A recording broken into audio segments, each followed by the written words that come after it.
So we have been talking about sessions this month. So we started off with in-person sessions for others, distance sessions for others. And then last week we did Reiki sessions for self.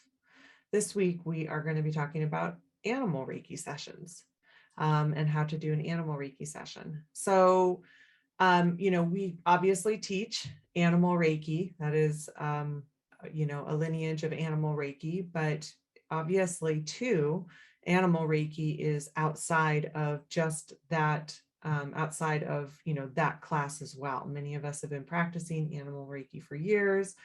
We give animal Reiki to our own animals, and there's just a variety of different ways that you can practice animal Reiki. So, you can use your existing Reiki symbols to do sessions on animals. And so, kind of the fundamentals are basically the same with it all.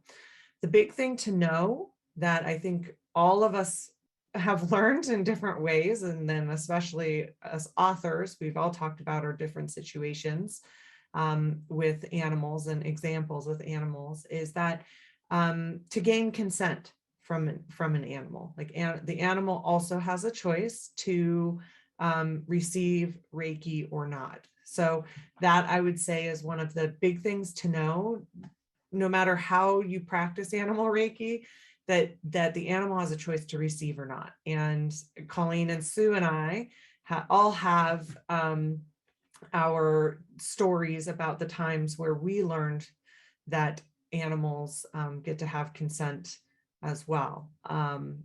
So the good thing is with animal Reiki is that there are ways that you can learn how to observe body language from an animal in order to gain consent.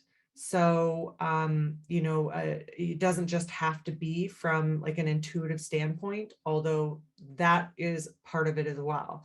So if that is part of your practice, that you feel like you can receive that yes or no intuitively, or, by feeling the Reiki flow, that's part of receiving consent or not.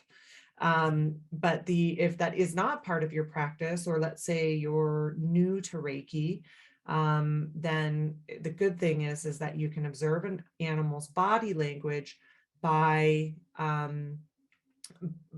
to receive consent to receive Reiki. So what a yes might look like is, the kind of symptoms that are common of a yes are like laying down, relaxing, big breaths, maybe even like a dog might lick your hands, coming closer to you. So they may come into your space. They may even offer like a body part or, something like that. Sometimes it can look like even like playing. So an animal might get really excited or start playing too. That can be another sign of a yes, or another body language cue of a yes. Also, no change in behavior. So let's say an animal's already laying down, and you start the Reiki session, and I'll get into the how-tos in just a second. You start the Reiki session and there's no change in behavior.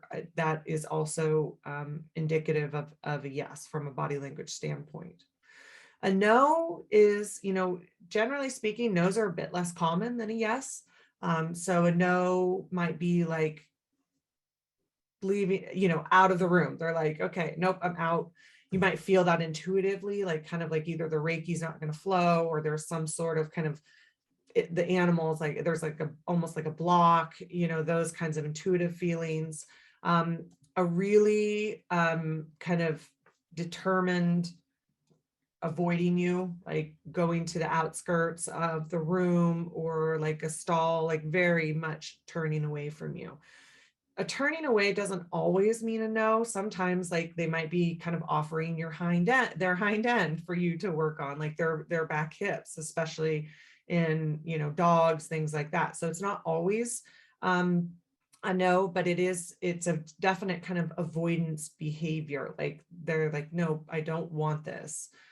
So it's more of a like a definite behavior for that no, to, for you to observe that no. So that's kind of the first thing, is that there's the consent piece. And then the other thing to know about animal Reiki is that not all animals prefer hands-on. So some do and some don't. Even those that really like Reiki may not prefer a hands-on session. So, not necessarily like forcing them to, have your hands on them, keeping them kind of in the space. Like, let's say a dog is on the dog bed and you're like, no, I'm going to keep my hands on you and make you lay down here. That's another thing that, you don't really want to do with animal Reiki.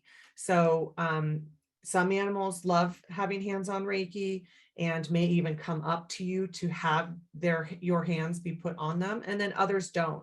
And the really neat thing about it is that the Reiki is super effective either way. So you don't have to do hands-on Reiki in order to have an effective Reiki session with an animal. Also, the animal may always prefer like hands off. And then the other thing to know, is that Reiki in motion. So that's the idea of allowing an animal to kind of be like roaming around, like free to do what they want to do.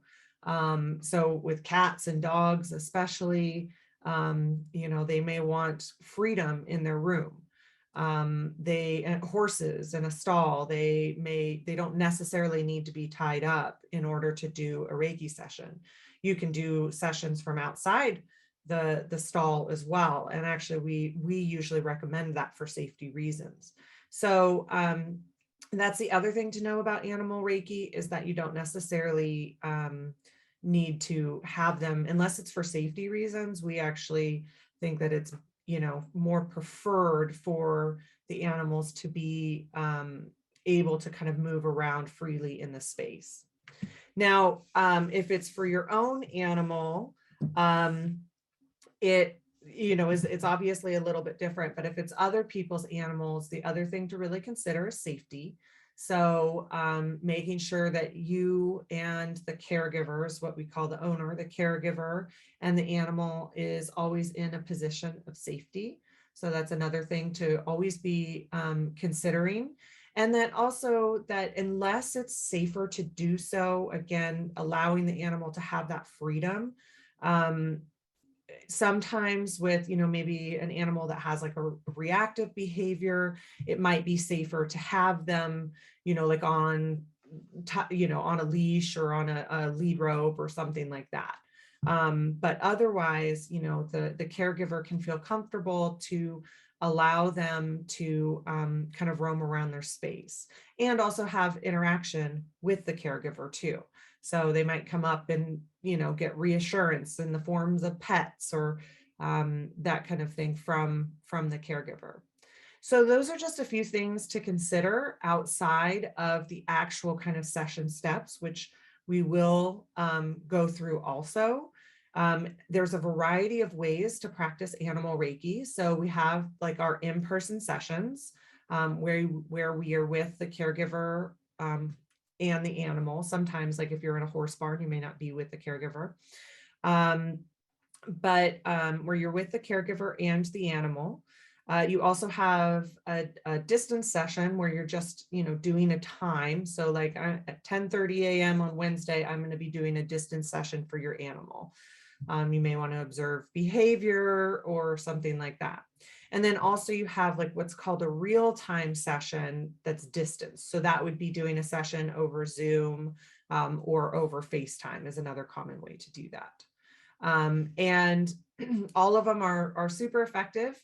We've had just a lot of success in all of the ways. Of course, we love the in-person sessions because we get to be around the animals. However, it's actually pretty common to do them like in a real-time session over Zoom. So a distance session over Zoom, just because, it can be easier for the animal to be in their own space, be comfortable, So that's like a very common way to practice like animal Reiki sessions.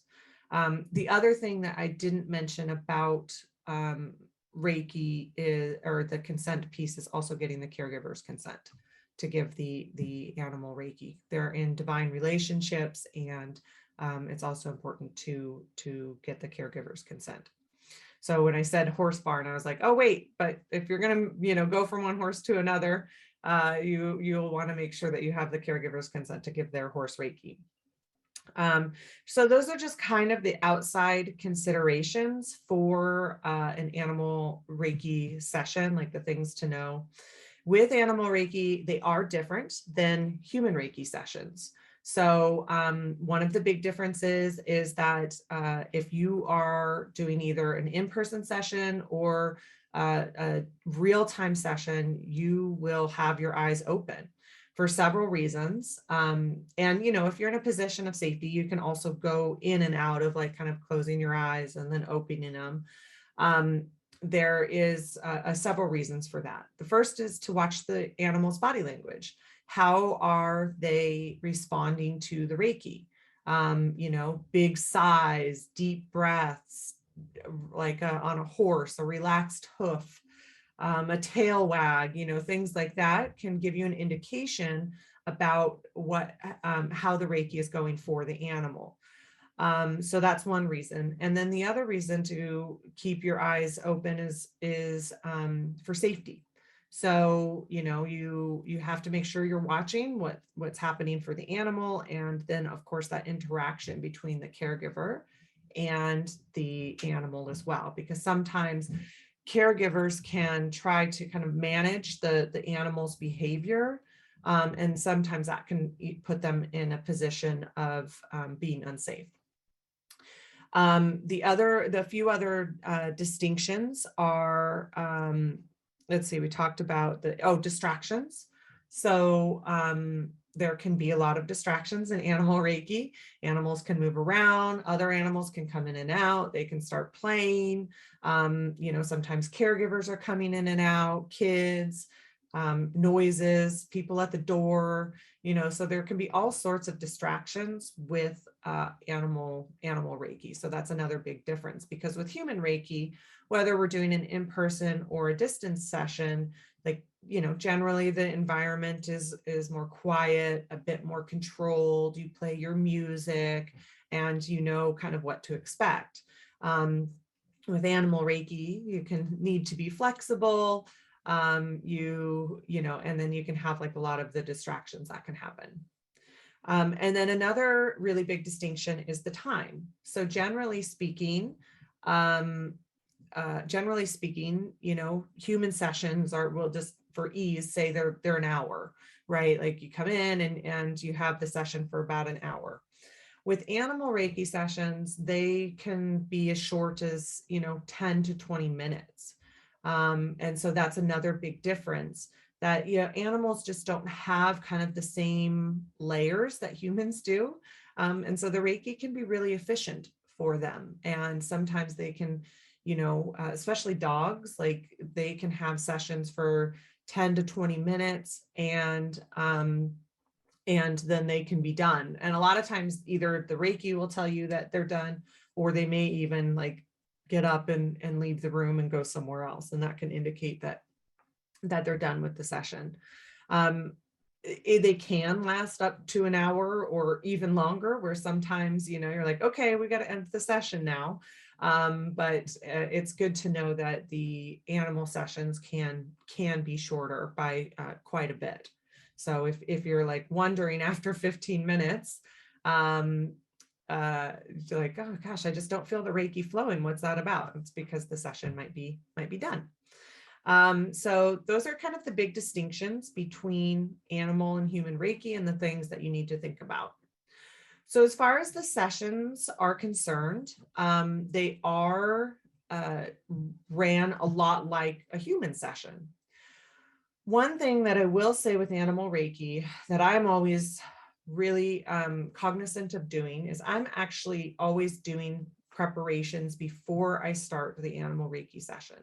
Because of the distractions that can happen, and also needing to kind of be in and out of my eyes open or closed, depending on the situation, I feel like it's really important for me to be really centered and grounded. So I'll always do, I mean, I do preparations before all of my sessions anyways, but with animal Reiki, I definitely take that like extra time to make sure that I'm kind of focused, my energy is here and in this presence. So then with the animal Reiki session, you're going to have a discussion with the caregiver.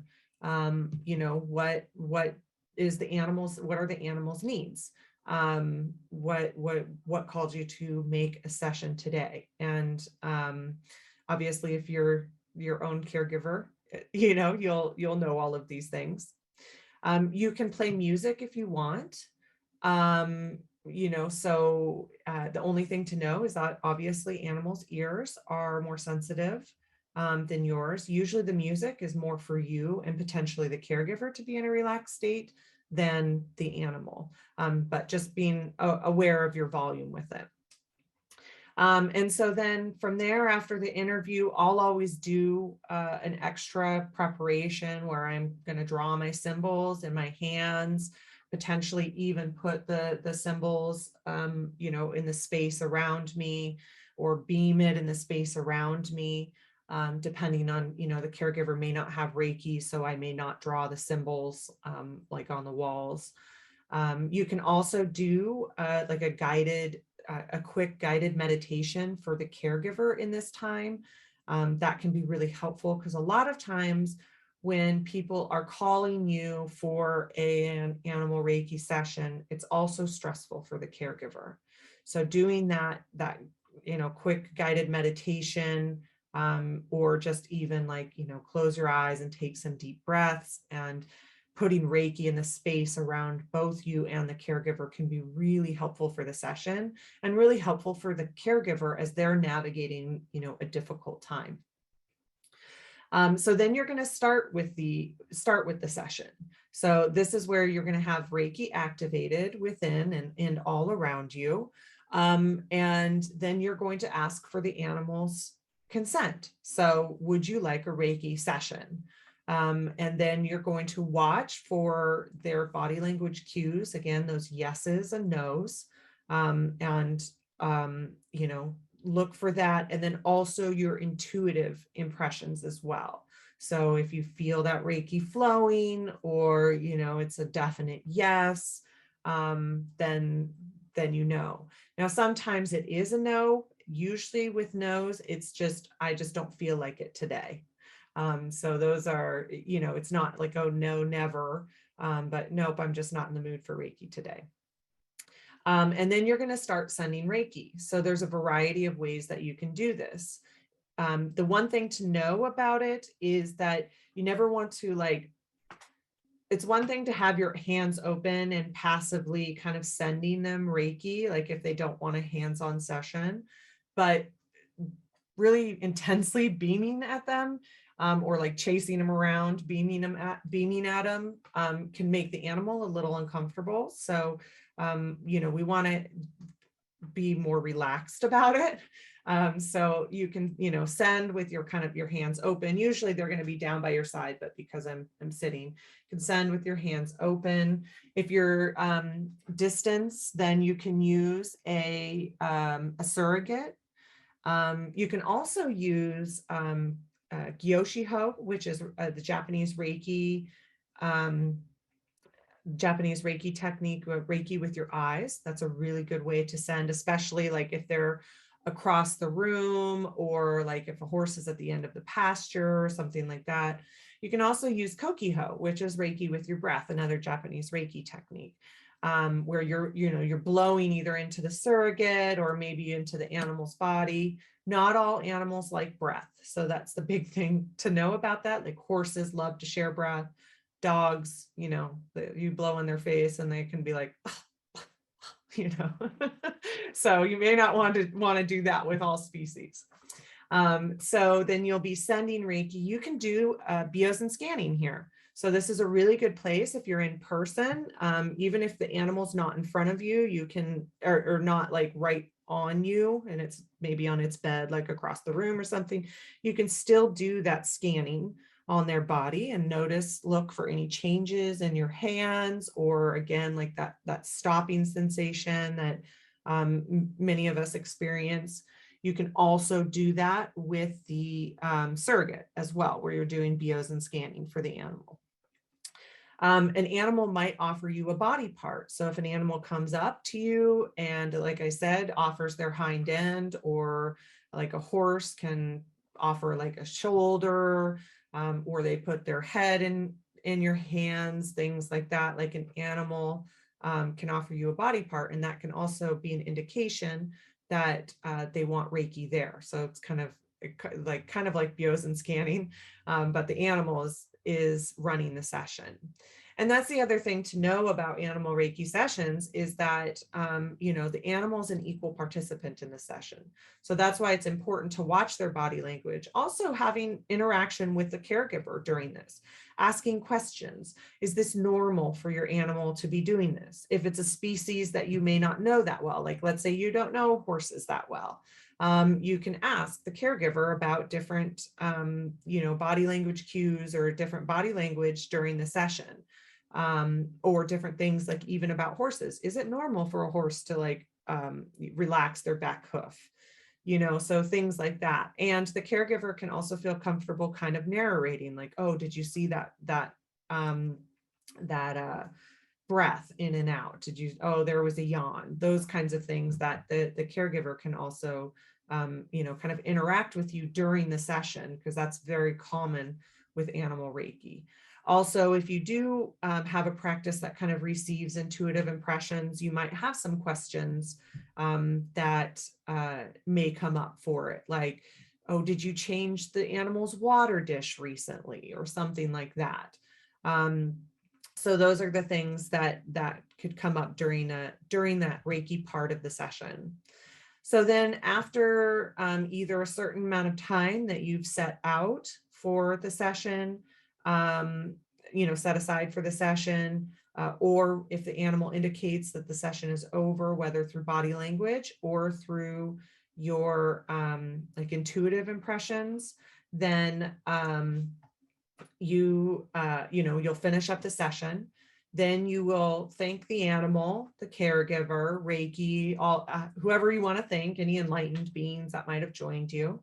And then you'll seal the session in the same way that we seal like human sessions. Like I seal the session with love and light, and ask that no unwanted energy go into the animal. So that's kind of the overview of an animal Reiki session. They are, somewhat in their order, somewhat similar to like a human Reiki session. They're just different in the way that you actually do them. The couple other things is that, again, Reiki is a complementary therapy. It's a complementary modality. So we always stay within the scope of our practice. We never diagnose, medical things. That is reserved for their medical teams, their vets, things like that. So we never diagnose in the same way that we don't with human Reiki. So it's complementary. Also with animals, Reiki is not always going to cure behavioral things. So a dog that barks a lot, the Reiki might help. Like it can potentially, but to know that a person might also need a behavioral trainer, a behavioral specialist. So that, again, unless that is in your scope of practice, you would make sure that you are like saying, well, the barking, here's the energetic side of things that it might help it, but really it becomes down to a training, behavioral training. And so like referring them to a behaviorist. The other thing to know is that sometimes it can take a little while for the session to settle in. You come into a house, and humans tend to be able to settle a little bit quicker. Like you come into somebody's house to work on their dog, or, you know, their dog is being brought into a bedroom or something like that to be worked on. It can be exciting. You know, it can take 10 to 15 minutes to build that rapport with an animal. And also once the Reiki session is started. So if you're kind of unsure, is this a yes or is this a no? Because they're wandering around and you know, doing whatever animals are going to do. You can also give it a little bit of time. You know, it doesn't, unless it's like a definite no, you can give it a little bit of time to you know, see how that goes. Because sometimes it does just take a little bit for an animal to get used to you and an animal to settle in to any sort of changes in their environment. And that's kind of true with all species. And then I had something else I was going to say, but I just lost it. Using the symbols, you can, you know, draw the symbols over the animal if you know, you get the indication that they may want that. You can set up like a little Reiki zone. So like putting like a Reiki zone on their bed, for example, or if you're in a pasture or a stall, you can, you know, put the like a kind of a little zone of Reiki. And then the animal can like come in and out of it as they please as well. So that's another way to